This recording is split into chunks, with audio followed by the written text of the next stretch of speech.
Bom, pessoal, tudo bem? Eu sou o professor Leandro Portioli. Hoje nós vamos conversar com o professor Fábio Cardoso Machado. Ele é doutor em Ciências Jurídicas Filosóficas pela Universidade de Coimbra, professor da Escola de Direito da PUC do Rio Grande do Sul, presidente do Conselho Consultivo do Instituto Eduardo Correia e sócio de Andrade Maia Advogados.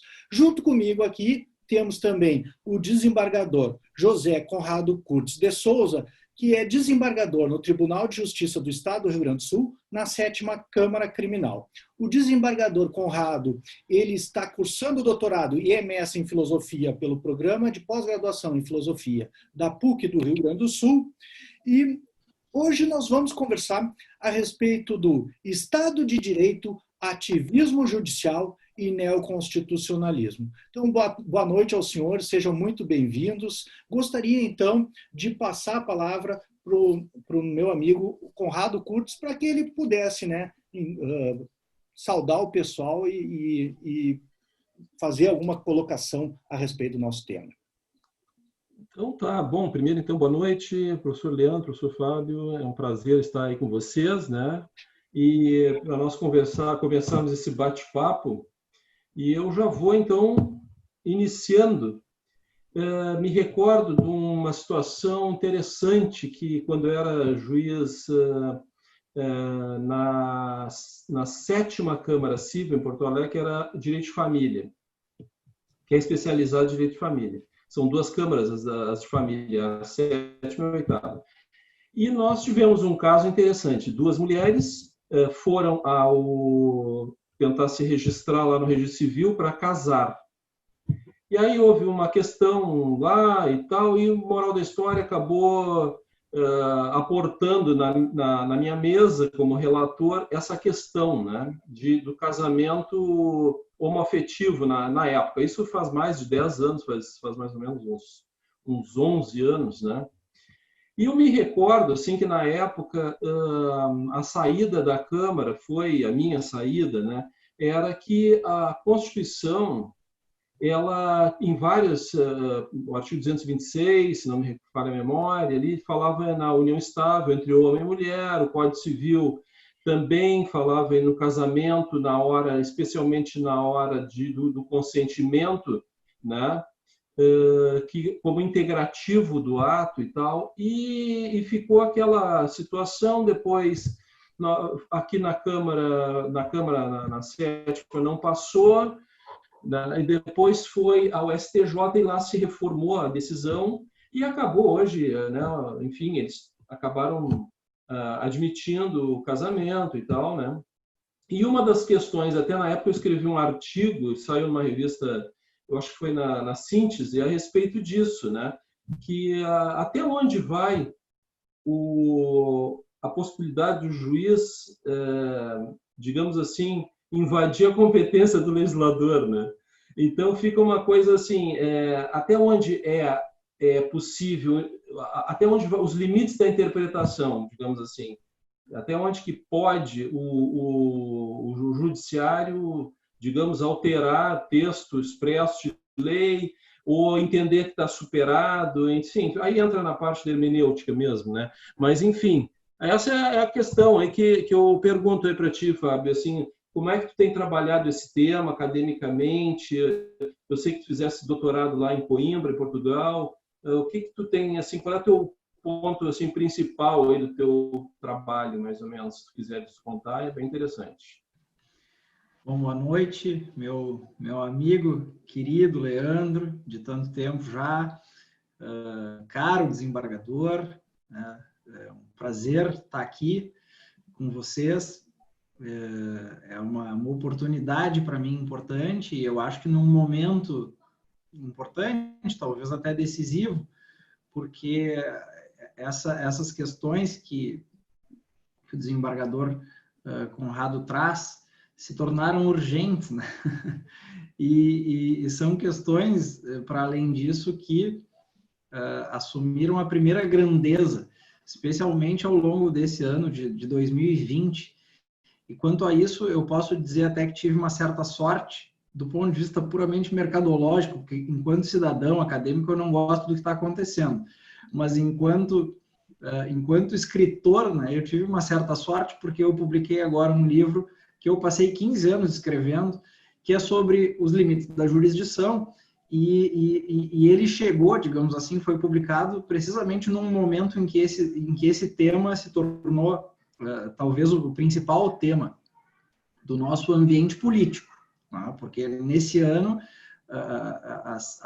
as tensões entre o Poder Judiciário, especialmente o Supremo Tribunal Federal e os outros poderes, e sobretudo o próprio Executivo, né, cresceram dramaticamente. Então, nós temos aí, digamos assim, um tema da moda, né? e que me parece, de fato, da maior relevância e urgência até. Porque algumas coisas levam séculos para serem construídas, mas podem ser perdidas muito rapidamente. Depois que elas são perdidas, elas podem não voltar a ser reconstruídas ou podem, talvez, precisar de séculos para serem reconstruídas, né? Acho que uma delas é o próprio direito, outra delas, certamente, é o Estado de Direito, né? E a gente conta, digamos assim, para a preservação do Estado de Direito, para a limitação do poder, para a garantia das nossas liberdades, com mecanismos que também foram sendo, ao longo de séculos, concebidos, testados, como, por exemplo, os mecanismos que propiciam o que nós chamamos de separação de poderes, checks and balances, etc. Essas coisas todas, elas me parecem muito importantes, são conquistas irrenunciáveis da civilização e que foram construídas, como eu disse, ao longo de séculos, né? Nada disso foi inventado há pouco, nem na Constituição, muito menos na Constituição de 1988, né?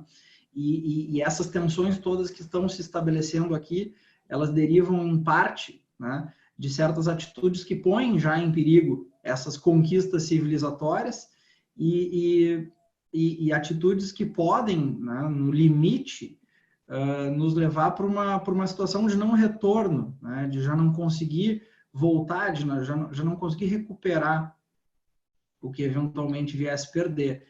Então, bom, enquanto né, autor que está publicando um livro, uma sorte minha, mas uma situação que, como eu disse, me preocupa muito. Né?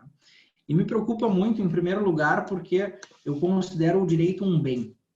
Né? O direito, na minha visão, é uma realidade. Né? O direito é uma realidade que tem a sua própria, digamos assim, identidade. Né? O direito é algo. A gente poderia, num papo mais filosófico, talvez explorar isso mais a fundo, acho que não é o caso aqui, mas é algo, né? É algo que resulta, por outro lado, de, como eu disse, séculos de trabalho, séculos de evolução, nós poderíamos dizer. Eu acredito que o direito ele encerra um saber, e é um saber prático prudencial que vai num crescer e que vem, na verdade, num crescer desde Roma, pelo menos. Né? Então, o direito é um grande patrimônio, eu diria, da humanidade.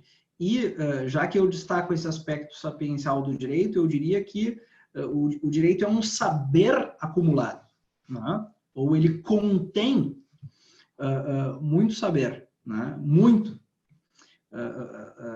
Alguns classical common lawyers, né, grandes figuras do common law clássico, ainda no medievo, diziam, por exemplo, que o direito é uma espécie de collected reason of ages. Eu acho bacana essa expressão, né? É uma espécie de razão acumulada ao longo das épocas, né? E, em primeiríssimo lugar, se a gente começa se a gente se acomoda diante dessa situação de confusão entre direito e política, direito e todas as outras coisas que existem por aí, têm as suas específicas relevâncias, a gente se coloca numa situação de, dali a pouco, perder o direito. Né? Se a gente transforma tudo em política, né, ou se transforma tudo em direito, se a gente começa a dessa maneira, sobrepor tudo, confundir tudo, dali a pouco, esta realidade específica, que é uma realidade histórica, cultural, e que na minha visão, uma conquista da humanidade pode se perder. Né? E a jurisdição digamos assim, isso é uma maneira de pensar que eu aprendi com o professor Castanheira Neves em Coimbra. A jurisdição é o locus da juridicidade. Né?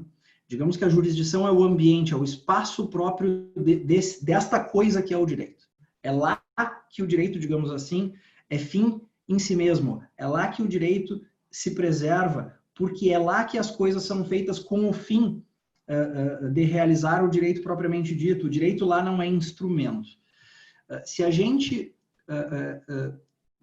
não preserva esse espaço, e se a gente, portanto, permite que esse espaço seja invadido por outras intencionalidades, né, coloca a jurisdição a serviço de outros objetivos, a gente corre o risco de que o direito perca esse espaço que é próprio seu e deixe, portanto, de ter um espaço para sua preservação em que ele possa verdadeiramente se realizar. Né? Então, preservar o direito, na minha visão, supõe preservar a autonomia intencional da jurisdição, né, no sentido de manter a jurisdição diretamente intencionada ao direito, exclusivamente ao direito, no sentido de que o papel da jurisdição é realizar o direito e tão só o direito. Isso não quer dizer, evidentemente, que não haja influências aqui. Né? Os juízes, nós estamos aqui com um, não é, desembargador? Os juízes, evidentemente, são influenciados por outras coisas. Os juízes não são autômatos que aplicam um direito pressuposto. Isso eu também aprendi já com o professor Ovídio, depois lá em Coimbra. Né? Fui muito influenciado pelo pensamento do professor Castanheira Neves, e ele diz isso. Né? O juiz não é o aplicador de um direito inteiramente pressuposto. Né? Mas uma coisa é o juiz sofrer influências e participar desse processo formativo do direito com intenção ao direito, outra coisa é o juiz pôr o direito de lado e assumir para si intenções outras. Né? Então, o grande perigo, na minha visão, é o direito perder o seu espaço e, consequentemente, se perder. Eu queria te perguntar, na esteira do desembargador Conrado, como é que você acha que fica essa esfera, né, entre o político e o jurídico? Porque há uma demanda, e havia uma demanda há 10, 12 anos atrás, nessa época, inclusive, eu advogava em direito de família, me lembro da doutora Maria Berenice Dias, doutor Diógenes, né, julgava nas câmaras de família, e havia uma pressão social para uma demanda nessa situação do casamento, da união estável de pessoas do mesmo sexo, né? A união homoafetiva, que eu acho que a expressão é cunhada como direito de famílias, né? Uma expressão cunhada pela doutora Maria Berenice Dias. E, ao mesmo tempo que havia essa assim, pressão social política, isso foi veiculado não através do Congresso Nacional, pelo menos inicialmente. Eu me lembro que foi o Miguel Reale, quando ele tinha esse projeto do Código Civil que entrou em vigor, de 2002, que entrou em vigor em 2013, eu me lembro que eu vi uma entrevista com o Miguel Reale, dizendo: por que você não contemplou a união estável das pessoas de mesmo sexo, a união estável homoafetiva? Ele disse: olha, eu discordo dessa tese aí, né? Então, ao mesmo tempo, foi uma proposta, uma bandeira, uma pretensão política que não tinha respaldo, pelo menos da maior parte do Congresso Nacional, né? Eles não conseguiam vencer isso através do Congresso Nacional, assim como agora a criminalização da homofobia também, né? Até porque tem uma questão de boa parte do Congresso Nacional ser evangélico, ter outras orientações que não aceitariam essas bandeiras, e ao mesmo tempo a veiculação disso através do Poder Judiciário, né? Ou seja, o juiz que está encarregado, pelo menos quando a gente está falando, né, em primeiro, segundo grau de jurisdição e no controle difuso de constitucionalidade, não no concentrado, né, ele é responsável por resolver aquele problema da pessoa, né, que está ali, que se apresenta. E não mudar a política do Brasil em relação à família. O que houve foi uma verdadeira revolução em termos de família. A obra da Maria Berenice Dias é um marco nesse sentido, que eu estudava direito de família e o livro dela começa dizendo: agora é direito das famílias, porque não existe mais um modelo de família, né? Como é que você vê esse escopo, então, político e o jurídico e a interferência do judiciário nessas questões políticas? Ou seja, buscando reformular à sociedade, né? Com outras, dando vazão a outras pretensões? Essa pergunta da diferenciação entre direito e política é das mais difíceis, né? Em primeiro lugar, porque assim, a gente está primeiro em âmbitos da cultura, né? A gente está falando aí de domínios culturais, de fenômenos culturais. E é muito difícil separar, né, inteiramente fenômenos culturais, como se eles estivessem em compartimentos completamente incomunicáveis. É evidente que o direito é influenciado pela política e vice-versa, o pensamento político influencia o direito, o pensamento jurídico influencia o âmbito político, seja no plano da ação, no plano do pensamento filosófico, etc. Isso é absolutamente natural e nós estamos imersos, digamos assim, nesse mundo de realidades e fenômenos culturais e na atividade, por exemplo, de um juiz, é claro que aparecem, né, questões de natureza política e ele, evidentemente, que é influenciado por compreensões que ele tem acerca da política, né? Eu sou do ponto de vista político alguém que está mais para o lado dos conservadores e, evidentemente, que se eu fosse juiz, isso influenciaria a minha atividade, né? Ninguém pode ter expectativa de que isso não aconteça. O professor Ovídio, meu professor lá do tema de mestrado, sempre destacava que não se pode esperar neutralidade de um juiz nesse sentido. Imparcialidade, sim, mas uma absoluta neutralidade, como se o juiz fosse imune a todas essas coisas, não, né? Então, vamos lá. Uma maneira, digamos, de pensar o âmbito da política é como sendo o âmbito do poder, né? Ou do puro poder, de uma racionalidade puramente instrumental. E eu, sinceramente, não gosto dessa abordagem da política. Eu prefiro uma abordagem da política que dignifica a política, que reconhece na política um domínio, né, onde uma racionalidade de tipo valorativa, prudencial, também se realiza. Eu sou, nesse aspecto platônico e aristotélico, eu gosto demais e fui muito influenciado pela filosofia política clássica, né, e tiro daí a ideia de que a atividade política ela é orientada por uma específica racionalidade e tem em vista o bem comum, né? Isso não me move, por outro lado, a subordinar o direito à política.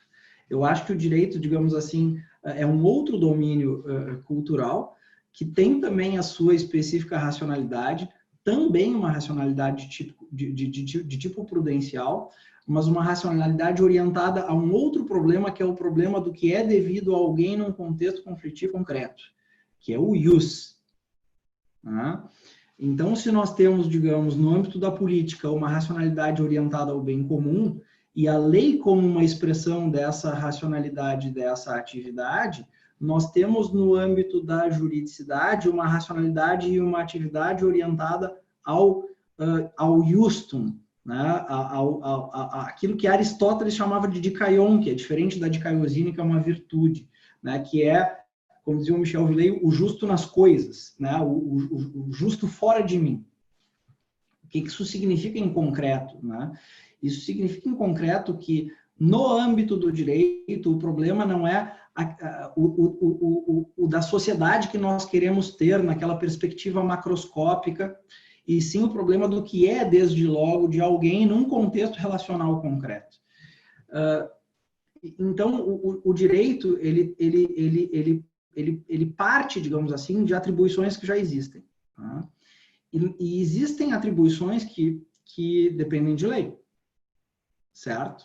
Então, por exemplo, pode-se dizer que é uma exigência de justiça que eu contribua com uma parte da minha renda para o custeio daquelas coisas que nós, enquanto comunidade política, temos que fazer. Então, digamos que se possa dizer que é uma exigência natural que eu pague imposto, se eu tenho, evidentemente, uma renda, condições de pagar imposto. Agora, para um determinado imposto ser exigido de mim, é necessária uma certa especificação, é necessária uma certa determinação que tem que vir de uma decisão de caráter político. Então, tendo em vista o bem comum, quem deve contribuir com o quê? Né? Nós precisamos de uma lei que, orientada ao bem comum, decida isso. Ok? No âmbito do direito, nós partimos de certas atribuições e, portanto, de certas definições do que é de quem, do que é devido a alguém, que já existem. Então, existem atribuições, na minha visão, que dependem de um juízo acerca do bem comum, da sociedade que nós queremos ter e que, portanto, dependem de uma especificação, de uma determinação legal. Existem outras atribuições que não. E aí eu vou pegar aqui o exemplo da união estável. Eu não sou da área do direito de família, mas eu acho que é um exemplo bem interessante. Tá? O casamento o casamento era, digamos assim, uma instituição, né, que tinha a sua ritualística. Então, para duas pessoas serem consideradas casadas, era pelo menos necessário, né, que houvesse todo um rito, no sentido das pessoas contraírem esse vínculo. Mas as coisas vão acontecendo, né, e pessoas começam a viver como se casadas fossem, e vivem ao longo de anos como se casadas fossem. Tá?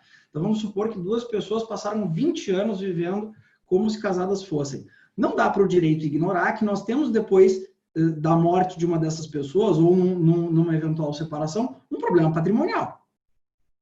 Né? E não é possível o direito ignorar que nós temos um problema ali, tipicamente jurídico, que é o que é de quem. Né? Duas pessoas viveram juntas um tempão, amealhando patrimônio, pode não haver clareza a respeito de que contribuições aconteceram, né, que tipo de arranjo existia, e nós temos um patrimônio a separar, e o direito tem que resolver isso. O problema aqui é microscópico. Nesse contexto relacional, o que é de quem? E talvez o direito não possa desconsiderar que essa relação, de fato, para fins patrimoniais, pelo menos, ela se equipara a um casamento. Isso é uma coisa. Outra coisa é o juiz, diante de uma situação assim, ir além do problema do que é de quem e tomar uma decisão por nós, enquanto comunidade, a respeito do que é um casamento. Certo? Eu acho que se nós, enquanto sociedade, vamos considerar um casamento isto, ou também isto, ou também isto, ou também isto, é algo para nós, enquanto comunidade, decidirmos juntos. Isso se faz no âmbito, sim, político e da legislação, com vistas ao bem comum.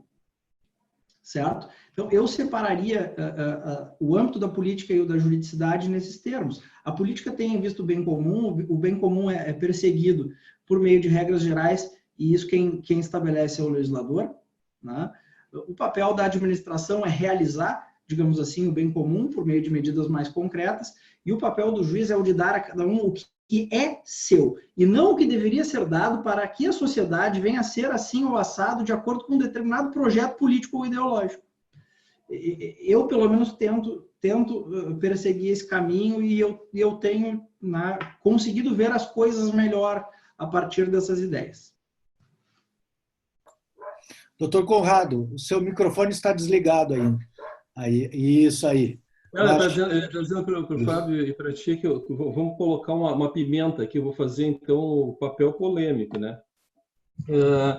Não, é interessante, sabe, é um negócio complicado isso aí, porque, bom, eu também acho, assim, na verdade, isso é um pouco hegeliano, assim, a coisa da dialética, né, da racionalidade que vai se acumulando, enfim, e vai... Aliás, essa questão do common sense, né, que as pessoas confundem com o senso comum no sentido da nossa língua. O common sense que os anglo-americanos têm é diferente. É exatamente essa racionalidade que tu mencionaste, condensada através das mediações sociais. Então, vai se criando uma racionalidade. Então, há uma interpretação equivocada, às vezes, quando esse é um problema também de às vezes, pegar determinadas terminologias do sistema anglo-americano e importar para cá, e acaba ficando meio fora de contexto, né? Mas eu não sei, sabe, eu tenho, assim, uma visão um pouco diferente, assim. O problema todo nosso é que lá pelo século XII, XIII, a lei ela virou uma ciência. E isso transformou um problema, porque o que aconteceu? Esse é um negócio que a gente já sabe, porque a formação do direito, né, do continental europeu, ele se deu dentro das universidades, né? Então, os indivíduos foram lá para dentro e aquilo ali acabou, estudar as institutas do Justiniano, conciliando ela com os ordenamentos da igreja, né? Aquelas bulas papais, estou tentando fazer uma conciliação para ver, para inclusive prestar serviço para não somente para a igreja, mas também para os governos, digamos assim, os senhores feudais e as lideranças da época, né? Então, eu acho que isso aí é um problema assim do direito nosso aqui dessa vertente continental europeia, né? Que é a nossa, que nós somos derivados disso. Não que hoje sejamos assim, não houve uma grande mistura, mas eu sempre digo que o DNA de cada um não mudou, né? Vai ser sempre assim, muito dificilmente nós vamos agora, porque isso faz parte daquilo que tu mencionaste, de uma tradição, e tradição não é um negócio que tu vai ali, compra e está num livro, né? Aquilo está introjetado na tua sociedade, na tua maneira de pensar, de agir, de viver, teu pai, teu bisavô, teu trisavô. Então, está relacionado com o clima, está relacionado com uma série de coisas.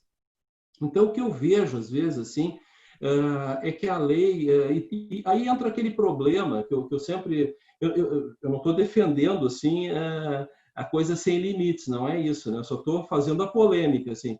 E a gente vê, às vezes, nem sempre o legislativo ele realmente expressa os anseios da sociedade na velocidade que a sociedade precisa. Então, é isso que eu vejo, às vezes, assim, né? Então, isso é um problema sério. O nosso tema é esse, né? É dizer, até onde nós estamos... O judiciário empurra esse limite, ele volta, ele empurra. Então, essa tensão, eu acho ela muito positiva, assim. Agora, eu concordo contigo em muitas coisas. Assim, o juiz ele não pode... O grande problema, me parece, é que, de repente, ele vira um porta-voz dele mesmo. Assim, isso é um negócio perigoso, né? Porque... Agora, quando há um consenso na sociedade, eu acho que esse é um papel importante para a Suprema Corte. Eu sempre defendi isso, eu acho que a Suprema Corte ela tem que interpretar a Constituição, e aí entra aquele problema, né? Até onde a semântica, nós vamos chegar a esse acordo linguístico ou semântico a respeito de determinadas expressões que tem na Constituição, né? Então, esse é um negócio complicado, assim. Então, eu só estou trazendo aqui uns elementos assim para a gente colocar. Eu vou dar um exemplo, né, que eu comecei a nossa conversa naquele caso, naquele período que eu trabalhei ali nas câmaras de família. Eu me lembro de uma situação muito pontual, assim, que era um rapaz que o pai que era homossexual e o pai não aceitava aquilo, ficou absolutamente indignado.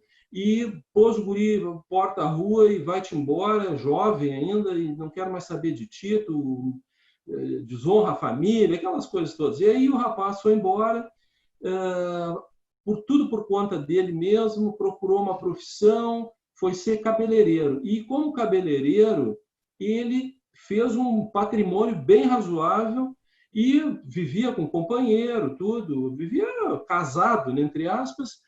Bom, aí quando ele faleceu, isso faz muitos anos, ele contraiu a AIDS e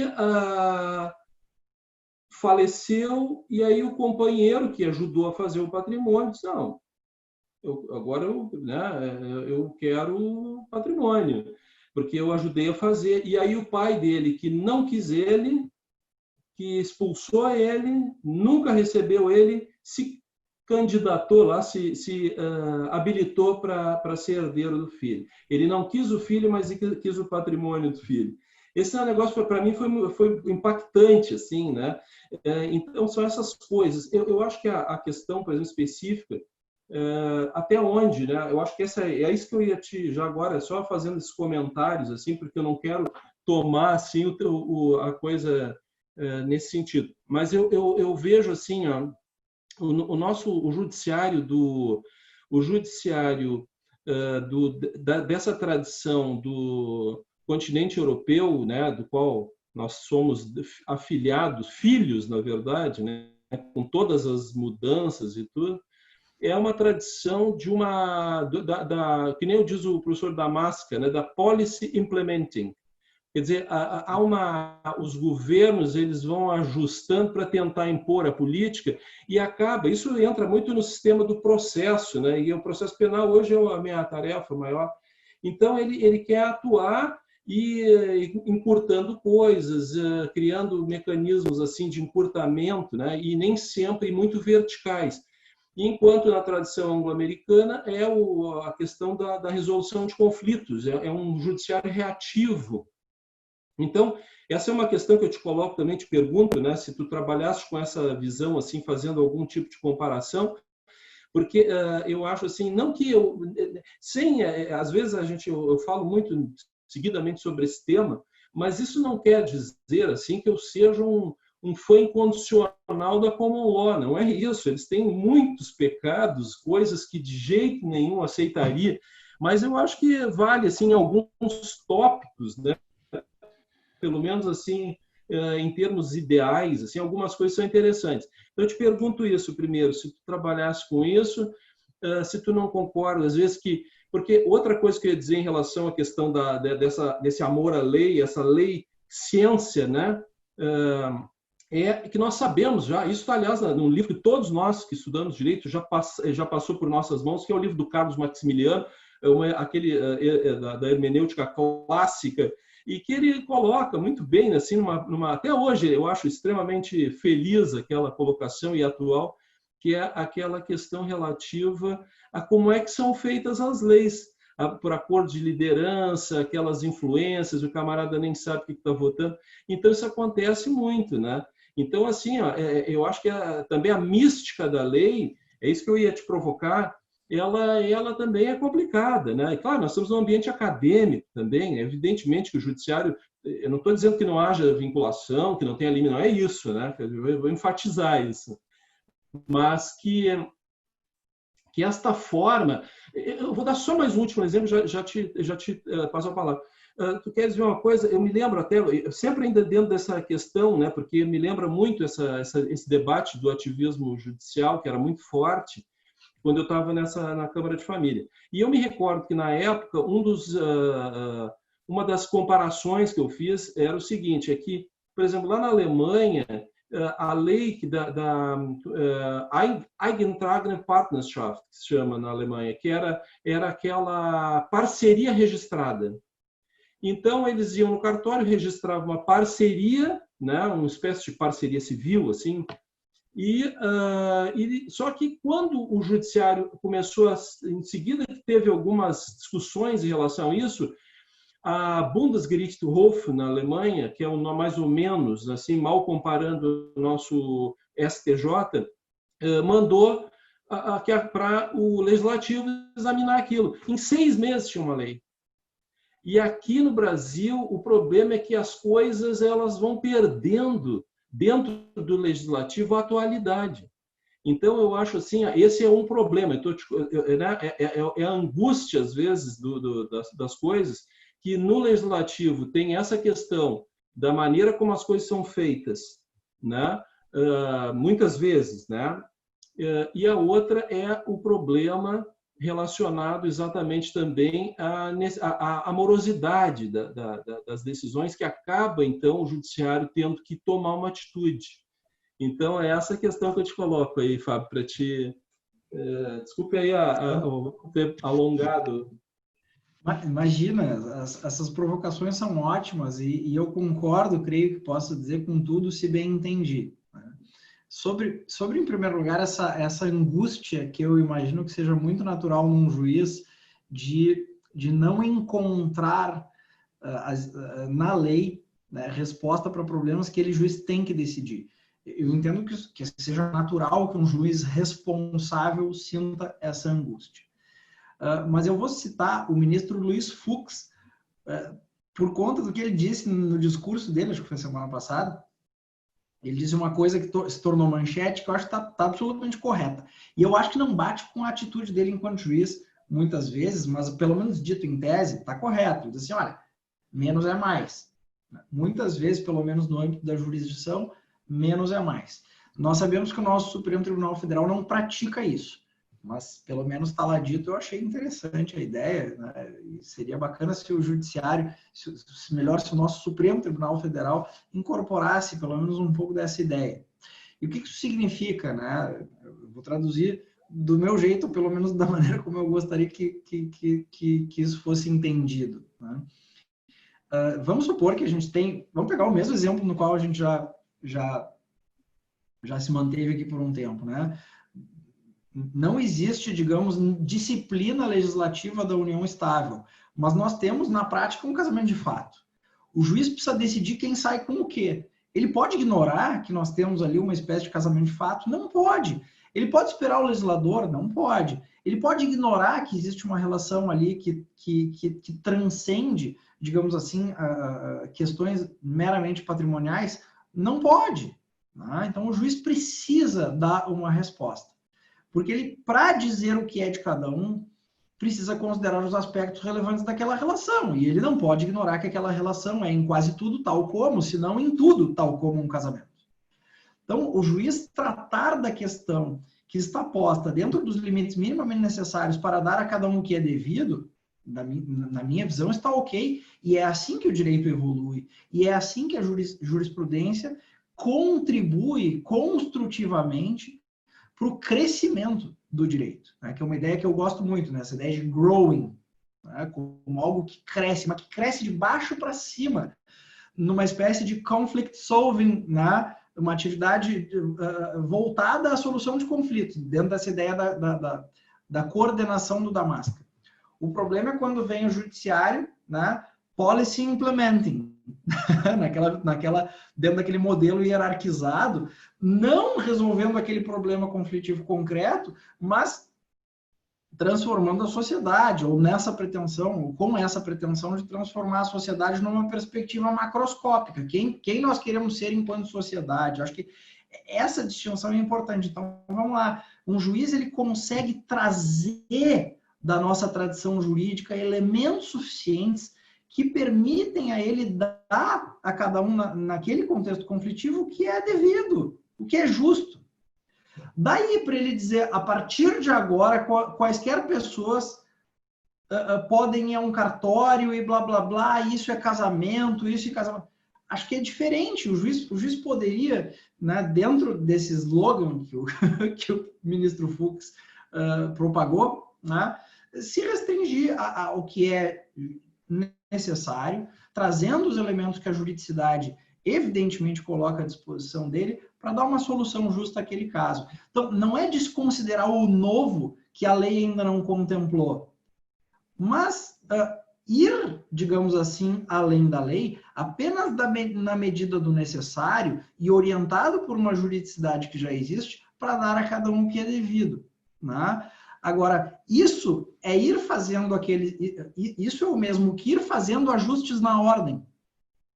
Porque as coisas, afinal, mudam, coisas novas acontecem e esses ajustes, eles são, evidentemente, sempre necessários. E esse é o papel do jurista desde sempre, da minha visão, né? Um grande romanista dizia que o povo do direito não é o povo da lei, né? E já em Roma entraram em conflito o modelo político da lex e o paradigma sapiencial do ius, tá? Que é o subtítulo de um livro que eu acabei de lançar, que é um desdobramento da tese, né? E os romanos, eles se prenderam ao paradigma do ius, que é sapiencial. O direito é um saber prático que vai não crescer e a lei é um acidente na vida do direito, tá? Só na modernidade que a lei entra em cena com a pretensão de esgotar o que é o direito. Há uma redução do direito à lei. Claro que existiu uma pretensão de que a lei ela tivesse uma racionalidade e que ela esgotasse essa racionalidade da juridicidade. Mas, no final das contas, o que a gente viu ao longo do século XX? Que esta lei ela pode ser também um puro instrumento do poder, tá? E aí aquele encanto moderno com a lei se desfaz. E aí surge o problema. Já não existe aquele ius da tradição, né, sapiencial romana. Aquele direito que é, segundo Edward Cook, né, talvez o maior common lawyer de todos, uma razão artificial, né, que vai sendo aperfeiçoado ao longo dos séculos. Isso já não existe mais. Quer dizer, existe na prática, porque o nosso direito ele é ainda fruto disso tudo e todo esse saber ele está ainda encerrado no nosso direito. Mas no plano das ideias não existe mais, é só a lei. Bom, aí no século XX se dá um desencanto com a lei e o problema para nós é o que colocar de volta? Como se perdeu aquela ideia do direito como um saber prático, com uma racionalidade própria, a gente vai buscar na filosofia, em teorias, outras coisas, sucedâneos para aquele uso da tradição. E aí vem os valores, vem teorias, vem a Constituição. A Constituição, ela hoje é uma espécie de sucedâneo do direito natural. Porque naquela concepção moderna, o direito é uma hierarquia de leis. Como nós temos um preconceito até quanto à existência de quaisquer leis não escritas, não postas por uma autoridade política, a gente bota a Constituição, né, dentro desse arranjo. Diz, bom, se precisa ter alguma coisa para além da lei, só pode ter a Constituição. Então está tudo na Constituição. A Constituição passa a ser a panaceia para todos os males, né, e servir como mecanismo ad hoc para justificar o que se quer que deseje. Então, vamos lá. A gente passa a sentir a gente sente um vazio de um direito que a gente não conhece mais, embora esteja ainda involucrado nas nossas práticas, doutrinas, leis, etc. E a gente vai, então, buscar nessa tal Constituição, essa coisa toda. Bom, aí entram em cena as tais teorias que a gente pode, né, colocar dentro desse rótulo que é o do neoconstitucionalismo. Né? Então, bom, vem a Constituição assume um protagonismo, porque afinal precisa ter alguma coisa para além da lei. Consideradas as nossas premissas, só pode ser outra lei, que é a Constituição, né? Mas tem o problema do que é a Constituição, do que ela contém, aí vem a jurisprudência da valoração, então tem lá valores, isso tudo se traduz na Constituição na forma de princípios, enfim. E o que acontece? Qual é o grande efeito colateral disso? O grande efeito colateral disso é que passa a aparecer para nós que tudo que está na Constituição é direito em sentido estrito. Na minha visão, a Constituição ela tem um duplo papel e ela traz coisas diferentes. Evidentemente que a Constituição traz certos critérios que fazem parte do núcleo da juridicidade. Tem direito na Constituição, mas também tem política na Constituição, tem objetivos políticos na Constituição. Né? Por exemplo, quando a Constituição diz que um dos objetivos da República Federativa do Brasil é construir uma sociedade justa e solidária, ela está proclamando um objetivo político, certo? Não se pode, na minha visão, compreender isso como um princípio jurídico, porque o direito diz respeito ao que é de quem. E eu não tiro resposta nenhuma a respeito do que é de quem, do que é devido a alguém, com essa proclamação política de que nós queremos construir uma sociedade justa, fraterna, solidária, etc, etc. Então, a gente precisa separar essas coisas. Né? Porque se eu vejo proclamações políticas como essa, como direito, evidentemente que o papel do judiciário, que é o de realizar o direito, vai se tornar um papel abarcante de tudo, compreensivo de tudo. Então, é claro que o judiciário vai começar a implementar políticas. Porque se é um princípio jurídico de que nós vamos construir uma sociedade justa e solidária, se o princípio, como diz Alexis, é um mandado de otimização, e tudo que está na Constituição é direito, então todos os objetivos políticos que a Constituição consagra ou supostamente consagra, o judiciário tem um encargo de realizar na prática. E aí o judiciário, claro, vai passar a fazer tudo, vai passar a controlar tudo, vai passar a decidir tudo, desde as diretrizes mais gerais até a implementação concreta de todas as políticas públicas. E aí o que se perde, na minha visão, é o Estado de Direito. Primeiro porque se perde se perde aquele espaço onde o direito, como uma intencionalidade, com a sua específica normatividade, deve ser preservado, né? Se perde a ideia de uma normatividade que está para além do problema de como realizar objetivos políticos e que limita a atividade do Estado em vistas da realização de objetivos políticos, né? E se perde um elemento fundamental do constitucionalismo, do próprio constitucionalismo, né, e da ideia do Estado de Direito, que é de que o poder é limitado. Porque, bom, os outros poderes são limitados, mas o judiciário não precisa respeitar mais limite nenhum. Na prática, pelo menos. Em teoria, pode o ministro Fux vir dizer, né, uma série de coisas em favor da dispersão de poder, da separação dos poderes, da democracia, etc. Mas se tudo que está na Constituição é direito, se é papel do judiciário otimizar todos aqueles mandados, inclusive de natureza política que estão lá, na prática o judiciário não se vê mais sob limite nenhum.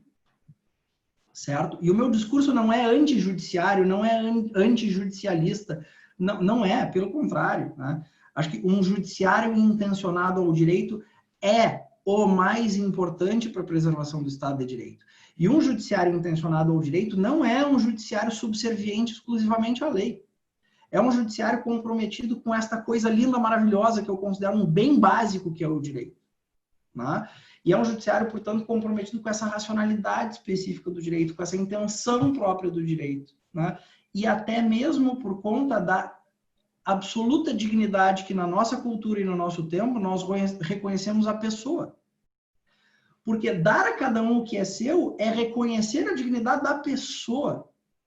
Se o judiciário passa a julgar os casos com vistas a um ideal maior de sociedade, a pessoa que ali é parte do processo, ela passa a ser usada como meio apenas para realizar um projeto político comunitário maior. Então se perde aquele espaço de proteção da pessoa. É muita coisa aqui que a gente poderia dizer a partir dessas provocações. Entendi o teu ponto de vista agora. É que tem uma coisa assim que tu mencionas, né? Eu não sei, sabe? Assim, acaba talvez assim esse hiperdimensionamento, hiperatividade do Poder Judiciário em virtude da quase inamovibilidade dos outros poderes, assim. Mas não estou falando em tamanho de instituição no sentido material nem nada. Eu estou falando de resposta social, assim. Porque tu vês assim, ó, nós temos um executivo, nós estamos assistindo agora aí, quer dizer, o executivo ele tem um tamanho imenso e a tendência é aumentar mais. Então o executivo ele é um poder dominante no Brasil, né? Nós temos às vezes dificuldades, por exemplo, mesmo na área federal, de cumprimento de mandatos contra órgãos do Estado, federais. Então, a ordem do juiz, às vezes, fica subordinada, na prática, eventualmente, ao humor do funcionário. Entende? Então, são essas coisas que acabam, assim, essa hiperdimensionamento, né, do Poder Executivo, que acaba entrando... Eu sempre digo, o problema nosso... Eu sempre digo essa frase. O problema não é o sistema, o problema é a disfunção do sistema, né? Que acaba virando assim, tu acaba acarretando essas coisas. Como eu falei, por exemplo, tu tens situações tais que a sociedade já está convivendo com isso. Essa questão que eu mencionei, né? Vou lembrar outra coisa que o Supremo também decidiu, a questão das células-tronco, essas coisas, né? Você vai deixar as coisas para o Legislativo, aquilo fica lá 20 anos, aquilo não sai da gaveta. Então, a sociedade quer respostas e o judiciário acaba tomando isso aí, essas dianteiras, né? Então, eu acho que realmente no Brasil tem certas coisas que acaba o juiz ele participando. Eu não sei, eu vou refletir sobre isso que tu diz. Eu vejo assim que acaba, por exemplo, essa questão dos direitos sociais. Eu não sei se cada um assim se é que deve o que para quem. Eu acho que está muito patrimonialista isso aí. Eu acho que a coisa vai num sentido assim também, por exemplo, questão de leitos de hospital, né, que acaba batendo no judiciário. Entende? Que tu tens que mandar internar, porque não se recebe, não tem vagas para aquelas pessoas. Por exemplo, vou dar um exemplo, assim, a questão da drogadição, por exemplo, foi uma época que teve muito isso, ainda tem. Né? A questão dos medicamentos, que aí é um tema interessante aqui, que a gente podia ficar discutindo aí um dia inteiro, né? Mas eu acho que realmente assim essa questão da Constituição, eu não sei, sabe? Eu tenho, assim, que o judiciário tem respostas. Eu entendo bem o que tu queres dizer, assim, que acaba ele assumindo um papel de executor de uma política pública, né? E acaba fazendo exatamente o que o Damasca refere em relação ao sistema hierárquico, né? Eu até entendo, assim, mas, por outro lado, a sociedade nossa, ela tem essa característica, assim, ela meio assim, como é que eu vou dizer, ela não é sincrônica, ela tem muitos problemas, né? Problemas estruturais muito grandes, nós temos muitas diferenças culturais e mesmo no aspecto assim não só culturais, mas econômicas, fundamentalmente, né? Ligadas a aspectos históricos de diferenças, né? Mas é interessante, eu achei muito interessante a posição, sempre faz a gente pensar. Eu complementando vocês dois aí, botando uma pimentinha na nossa conversa, né? Eu queria ver, né, até uma pergunta aberta para os dois. Como é que fica? Nós estamos falando aqui de políticas públicas e também de algumas pretensões sociais, assim, que são, de certa, tem uma legitimidade política e não tem um respaldo no Congresso Nacional. Mas como é que fica, por exemplo, quando começa a afetar os direitos fundamentais? E eu estou dizendo aqui, existem, né, a questão, o artigo 2º da Constituição prevê a separação dos poderes, executivo, legislativo e judiciário, e o artigo 5º arrola os direitos fundamentais, sendo um deles aquele direito de que não pode existir uma lei, não pode existir uma pena sem uma prévia lei que a comine. Isso influencia tanto a tipificação da conduta, quanto também a medida da pena, né? Recentemente, a gente viu que o STF equiparou a homofobia ao crime de racismo e acabou instituindo um crime de homofobia em virtude dessa equiparação, né? Para mim, assim, me parece que essa é uma medida, mesmo que haja um anseio para essa questão, é uma medida que deve ser veiculada através do Congresso Nacional, aprovado ou não.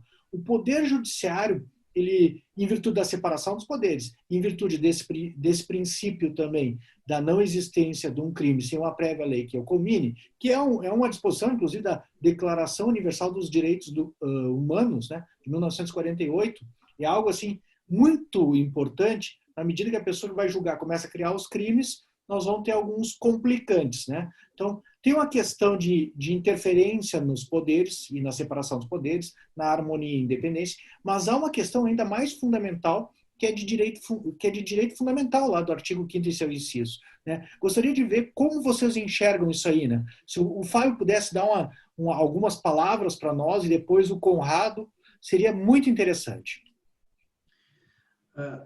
Vê só, eu entendo os pontos todos, né? E a gente consegue, nós somos pessoas bem intencionadas e creio eu, um pouco já experientes na reflexão a respeito desses assuntos, a gente consegue ver verdade em tudo que a gente está trazendo e dizendo, né? Talvez, às vezes a diferença está numa questão de ênfase, né? No foco maior da preocupação. É natural que se algo tem que ser feito, a gente fique angustiado até que alguém faça, né? É natural que a gente queira que alguém faça o que a gente detecta que precisa ser feito. Portanto, se a gente percebe uma omissão das nossas instâncias políticas, e aqui especialmente do legislador, a gente fica, né, a gente tende a ir em busca de uma maneira de suprir, de superar isso, se não pela atividade do próprio legislador, de outro jeito. E o Supremo, especialmente o Supremo, ele se vale muito disso, né? Olha, o legislador está omisso, portanto, eu preciso fazer, né? Eu acho que essa lógica é um pouco perversa e perigosa, porque o poder, ele é expansivo, né? O poder, ele é autoexpansivo. E se ele não for contido, ele se expande quase que ilimitadamente, até onde ele possa chegar. E eu tenho, né, pela minha maneira de ser, pelas minhas visões a respeito das coisas, eu tenho uma obsessão por esse problema da limitação do poder. Né? Por que hoje eu estou preocupado com os limites da jurisdição, portanto, deste poder? Porque eu entendo que esse é o tema do nosso tempo. Olhando para o problema da limitação do poder, esse é o problema do nosso tempo. Nós tivemos ao longo do século XX, né, e foi o tema, digamos assim, do século XX, a limitação da própria legislação. Né, e por isso mesmo a gente vem, né, num crescer da jurisdição constitucional, né, numa atribuição à Constituição de uma dignidade que ela antes não tinha, né, e a gente, de lá para cá, vem também vendo um agigantamento do executivo, né, do managerial state, esse estado administrador. Então, se pôs também com muita força o problema da limitação do executivo, da administração, e a gente tem hoje uma espécie de agigantamento do judiciário, que é um efeito colateral da solução que a gente deu ali atrás para esses problemas. Né? Nós tínhamos o problema de um legislador ilimitado, né? de uma administração agigantada, e a nossa maneira de endereçar esse problema foi recorrendo ao judiciário. Né? E agora nós temos uma espécie de efeito colateral disso. Né? O judiciário cresceu naturalmente em função dessa expectativa de que se colocou sobre ele, e agora nós temos aqui ou ali alguns excessos do judiciário que a gente precisa tratar também. Né? Então, o meu problema é o da limitação do poder, e eu estou hoje focado no judiciário porque gosto do assunto, né? Porque eu sou jurista, porque tenho uma preferência por tratar do judiciário, mas também porque o problema do nosso tempo, que me parece mais urgente em termos de limitação do poder, até onde o judiciário deve ir. Né? E isso, que se diga, é sempre importante. Não para amordaçar o judiciário, não para impedir que o judiciário exerça as suas específicas atribuições, não para subordinar o direito a intenções outras, mas justo pelo contrário, para que o judiciário preserve a sua grandiosa dignidade, né? Para que o direito preserve o seu específico espaço. Aí vem a questão das políticas públicas. Né? Eu acho que às vezes a gente precisa sim deixar estourar do outro lado. Né? Tem coisas que eu acho que o judiciário não deve tomar para si. Não é porque algo deve ser feito que tem que necessariamente ser feito pelo judiciário. Né? Eu acho que o judiciário tem que aqui ou ali deixar a corda estourar do outro lado. Né? Porque as outras instituições de Estado, os outros poderes, eles têm que ser sensíveis também às necessidades do momento. E se a gente coloca o judiciário no papel de fazer tudo pelos outros poderes, essa sensibilidade nunca vai vir. E se ainda há alguma, ela vai se perder por completo. Porque se o Leandro pode resolver tudo que eu teria que resolver e de fato passa a fazer isso, eu me acomodo e aí é que eu não vou fazer mais nada mesmo. E os ministros do STF, com razão, têm se queixado disso. Né? As instâncias políticas, elas têm deixado de fazer coisas que deveriam, porque sabem que o Supremo vai fazer. Só que como o Supremo, de fato, embarca nisso e faz, essas instâncias políticas aí sim se acomodam definitivamente. Né? Quando talvez a postura do judiciário pudesse ser: sobre isso, meu amigo, eu não vou dizer nada. Aqui a atribuição é tua, te vira. E aí as pessoas se dirigiriam às outras instâncias, digamos assim, demandando respostas. Agora, bom, é possível fazer isso sempre? Não. Certo? Quando se coloca o problema do que é de quem num contexto conflitivo concreto, o judiciário não pode deixar de decidir. A questão é, na minha visão, o judiciário restringir-se a isso. E eu gostei, desembargador, da provocação sobre o aspecto patrimonialista, porque me permite só esclarecer, né, que o que é de cada um não é só, digamos assim, um bem material, né, ou algo de caráter patrimonial. Não, é o tratamento, é a maneira como as pessoas me tratam. Né? É como o senhor disse, um leito eventualmente numa UTI, pode ser que isso seja nos termos do direito exigível, né? E que isso me seja devido enquanto um ius, enquanto um direito mesmo. Então, não se trata, na minha visão, de colocar o judiciário sob a lei, impedindo que ele dê respostas a problemas que são jurídicos. Tá? E não significa sequer que o judiciário não possa ir para além da lei, porque na minha visão, como eu disse, o direito está para além da lei, né? O direito ele faz exigências prático-normativas que se impõem à própria lei e que estão para além da lei, né? Então, o judiciário muitas vezes tem que extrapolar o limite da própria legislação, né, para cumprir o seu papel, né? Mas eu acho que é possível cumprir este papel no marco de uma juridicidade que existe, né?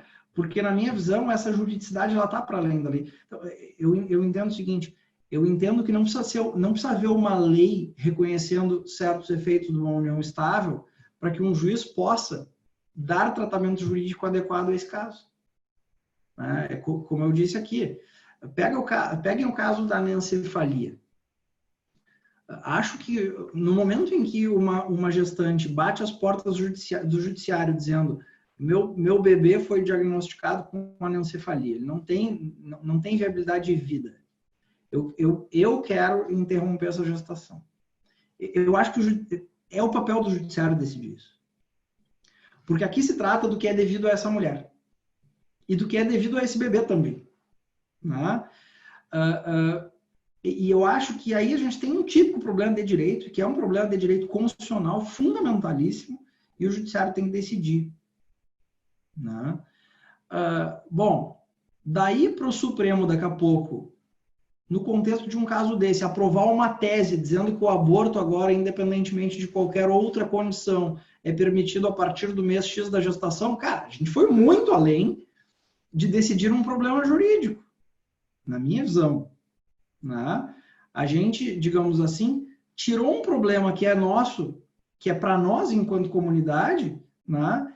E permitiu que um pequeno grupo decidisse por nós algo que eu acho que tem que ser decidido por nós.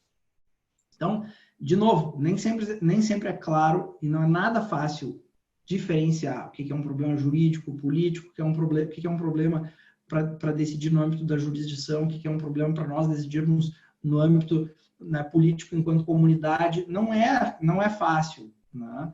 Mas eu acho que a gente precisa fazer um esforço nesse sentido, né? Porque assim como o legislativo e o executivo precisam ser postos nos trilhos, né? O judiciário ele também precisa ser, na minha visão, reconduzido ao seu trilho, que não é o do legalismo do século XIX. Certo? Não é necessariamente o do legalismo do século XIX. Mas eu acho que o neoconstitucionalismo, essas visões do momento, os vários funcionalismos jurídicos, eu acho que eles propiciam, ou pelo menos encorajam, uma expansão um pouco excessiva do judiciário.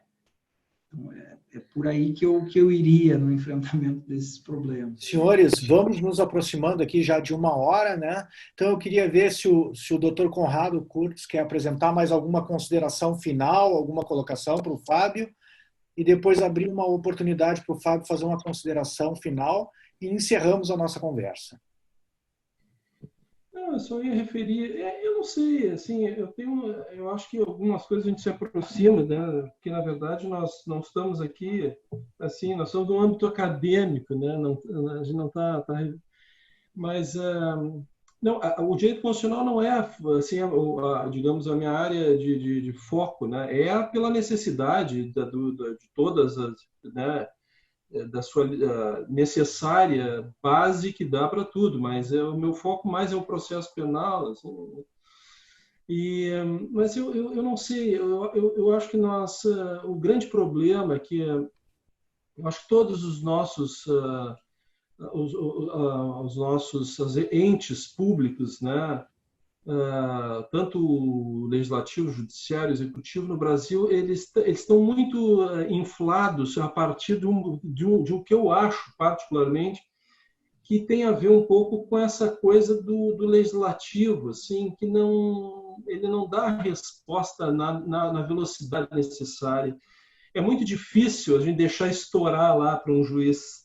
Eu acho que o gabinete do juiz, embora não tenha essa visibilidade que tem o do deputado, mas ali os dramas vêm, né? e o juiz se sente muito pressionado por isso, porque tu tens um contato muito forte, faz uma interface muito grande com a sociedade imediata. Não é apenas lá, assim, aquela coisa da generalidade, do caso, né? Então, uma dos problemas, assim, que aí eu entro e volto àquela questão que eu acho interessante o sistema da common law a partir também dessa coisa de que eles partem de digamos assim, é mais num sentido indutivo, né? As resoluções são indutivas, tu parte de um caso e aquele caso acaba ele se virando um paradigma, então ele atinge uma certa maturidade e entra como um precedente, ela vai se solidificando. E o nosso é um sistema dedutivo, né? Então a lei ela acaba, ela fica congelada muito tempo no tempo e então essa dificuldade das interpretações abre aí um leque imenso que eu poderia ficar aqui conversando muito tempo. Mas eu acho que essa coisa da Constituição ela é fundamental. Eu acho que nós, eu por exemplo, que sou mais, sou jovem há mais tempo que vocês, né? A nossa Bíblia não era a Constituição na minha época de faculdade, era o Código Civil, né? Então, assim, ó, essa migração para o constitucionalismo foi uma coisa sensacional, que nunca tinha que ter sido diferente, né? Então, o nosso constitucionalismo, eu acho, sinceramente, que ele é muito fraco. Nós ainda não temos uma tradição da nossa vinculação à Constituição. Não só estou dizendo ao judiciário se vincular, mas o legislativo e o executivo. Então, e outra coisa, a nossa experiência constitucional, ela foi a Constituição de 88, ela é uma Constituição que todo mundo queria ter um pedaço daquele território. Então, ela acabou ficando uma Constituição muito inflada, porque todos os segmentos da sociedade disputaram um artigo, ou 2, ou 5, ou 10 dentro da Constituição. Então, ficou um negócio complicado, né? Então, o que eu penso assim é que a Suprema Corte, eu acho que o Brasil não deveria ter um Supremo Tribunal Federal, mas deveria ter uma Suprema Corte.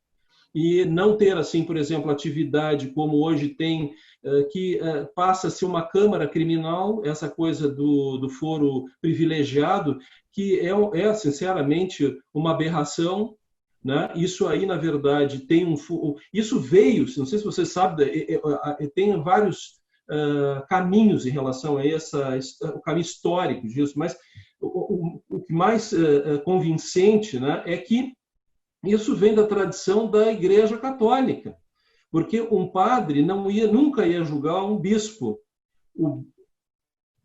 Então, o bispo, dentro das hierarquias, tinha que o padre não ia se submeter a ser julgado por um bispo. Então, tinha que ser bispo com bispo. Então, ficou assim, essas paridades que, na verdade, na vida civil, elas são um problema sério, né? Então, acaba o tribunal sendo muito exigido por essas questões que não dizem respeito ao que mais importante para nós são essas decisões.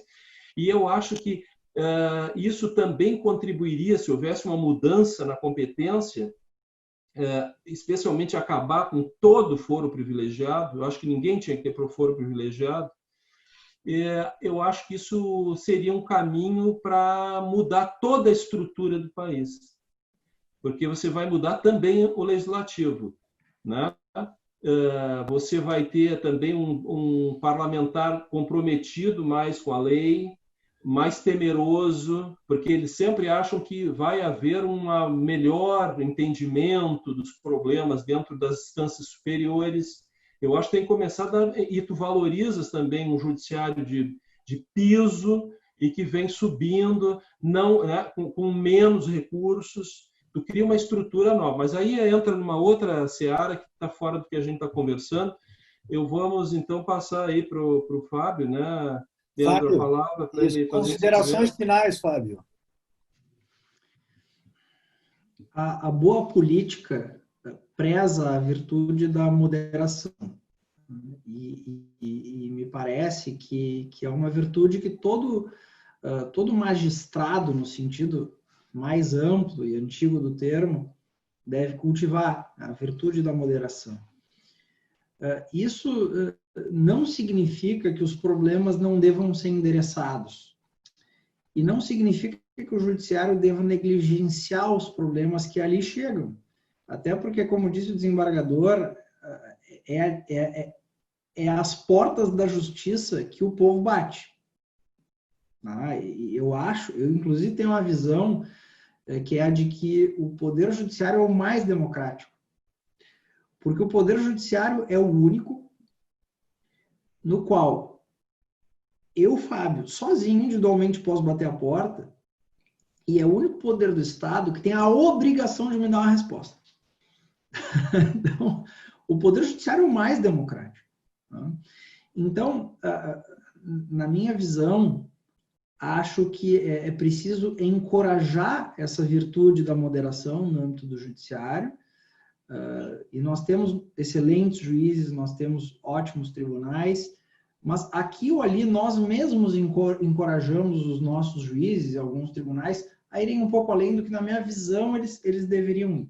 Então, acho que nós poderíamos agora também começar a trabalhar esses aspectos, encorajar essa virtude da moderação, e aí, como eu disse, isso não significa negligenciar o problema, mas significa tratar o problema observando certos limites, porque uma coisa é determinar que alguém receba um tratamento, outra coisa é tomar para si a gestão do hospital. E eu acho que o juiz consegue tirar da nossa tradição jurídica, do nosso direito, do nosso ordenamento jurídico, todos os elementos necessários para dar resposta aos problemas que ele precisa resolver. Ele não precisa, para isso, se tornar um gestor público. Ele não precisa para isso, ir além, né, daquelas exigências e implicações que deve ter no caso concreto. E eu concordo inteiramente que o nosso Supremo Tribunal Federal deveria ser verdadeiramente uma corte constitucional, né? E não uma instância recursal, não uma terceira ou quarta instância recursal, que precisa, ao mesmo tempo, decidir as questões de maior transcendência e as coisas mais banais do dia a dia, né? Essa corte ela deveria ficar reservada verdadeiramente para aqueles assuntos de transcendental relevância. E também, né, a gente precisa sempre lembrar que uma corte constitucional, uma Suprema Corte, vai ser politicamente mais sensível, no sentido de que ela vai sofrer, digamos assim, demandas de caráter político mais intensas do que um juiz, de uma instância ordinária. É natural que haja ali, digamos assim, uma politização um pouco mais acentuada. Tudo isso precisa ser compreendido, né? Então, eu acho que o caminho é o da moderação, não de nenhum radicalismo para um lado ou para o outro, e tenho certeza que nós três aqui concordamos com isso, não tenho nenhuma dúvida. O enquadramento teórico, onde estabelecer, até onde exatamente vai esse espaço que se deixa a quem, nós podemos discordar sobre alguns poucos pontos, mas eu tenho certeza que nós todos vamos aqui concordar que, né, que essa virtude da moderação ela é importante, precisa ser exercitada, né, porque os excessos eles são demasiado perigosos para as nossas liberdades, e eu acredito que o excesso, né, ele também coloca conquistas nossas em perigo que a gente precisa necessariamente preservar. Obrigado, então. Deixo aqui um abraço a todos que estão nos ouvindo e aos queridos amigos que dividiram esse espaço aqui comigo. Agradeço muito pelo convite, pela oportunidade de estar aqui, pela oportunidade não só de trazer as minhas ideias, mas, sobretudo, de dividir, né? De nós dividirmos juntos essas nossas preocupações, porque eu acho que é isso que verdadeiramente enriquece, e é dentro desse tipo de debate que a gente encontra espaço para crescer verdadeiramente, em vez de pura e simplesmente ficar jogando ideias uns sobre os outros. Obrigado, então, e boa noite. Fábio, eu e o Dr. Conrado que agradecemos muito a tua presença. Eu acho que um ponto que fica bem claro é algo que tu destacou, né? Que é um problema dos nossos tempos, essa questão do limite da atuação do judiciário, concordando ou não com o ativismo judicial, com o neoconstitucionalismo e com as limitações impostas pelo Estado de Direito e pela Constituição e a questão da harmonia e independência entre os poderes, como você coloca e como o Dr. Conrado coloca, né? Há aí alguns limites que podem variar, mas todos, hoje em dia, deveríamos estar preocupados com essa questão, que é uma questão do nosso tempo. Então, gostaria muito de agradecer a presença de vocês e até uma próxima oportunidade. Um abração. Abraço. Abraço. Obrigado, Fábio. Obrigado, Leandro.